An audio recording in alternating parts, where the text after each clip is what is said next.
Michael Lim is going to join us here in a minute. We're going to be quick with him because we've got to save time for the host of This Old House a little bit later on in the show. Kevin O'Connor is going to join us as long as Kat Neville.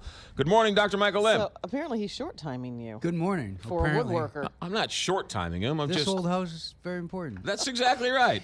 This old doctor, Dr. Michael Lim, cardiologist with SLU Care and SSM Health, SLU Hospital. Good morning, doctor. Good morning. I guess I'm old now, too. This middle-aged doctor.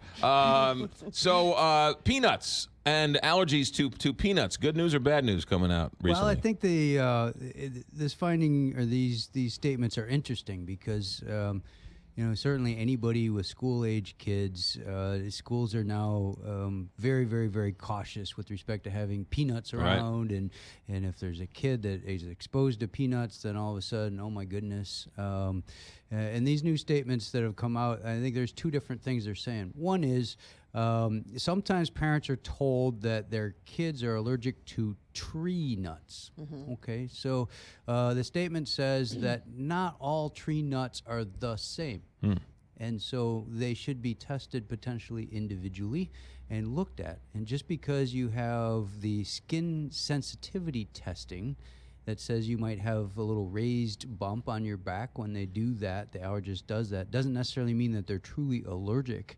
And you should probably talk to your allergist and your doctor about potentially having an oral challenge, meaning to eat one or two of a different type of a tree nut, so an almond or something else, and see truly which tree nuts are really allergies and which are sensitivities. And there's a big difference between an allergy and a sensitivity. So that's tree nuts. Now the peanut thing is very, very different. And the peanut thing is, remember, peanuts don't grow on trees; they grow on the ground. Thank you, thank you for that primer. Well, you want to save time for this old house, so we go back to the farming days and all that. But the new recommendation with respect to peanut allergies is the doctors are talking about potentially having parents of young kids exposing their kids to peanuts before 6 months of age. Mm-hmm. So a peanut powder or something like that.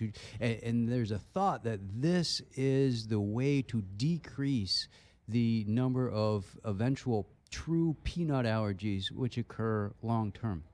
And so because you sort of like an immune sensitize system. your immune system, and so it doesn't become a foreign substance or something that's bad. It sort of becomes something that's normal and good. And this is the biggest question of all time. Well, why is it now that peanut allergies are so bad when we were all kids and this was never a deal, right? It's never a deal, and now it's this huge deal, and nobody quite understands it. And so this new recommendation kind of makes sense. Maybe there's been an inadvertent staying away from peanuts, which has led to some of those allergies. And so folks with young kids or kids on the way, maybe you want to talk to your doctors and try to work on what that right plan is for the first 3-6 months of age, and whether there should be some exposure to peanuts. Can you grow out of an allergy? I was just going to ask that. Yeah, there are some sensitivities, again, that might not be long-lasting. And so there are, I think the allergists say basically there's a period of time within the first couple of years that might be very, very, very different from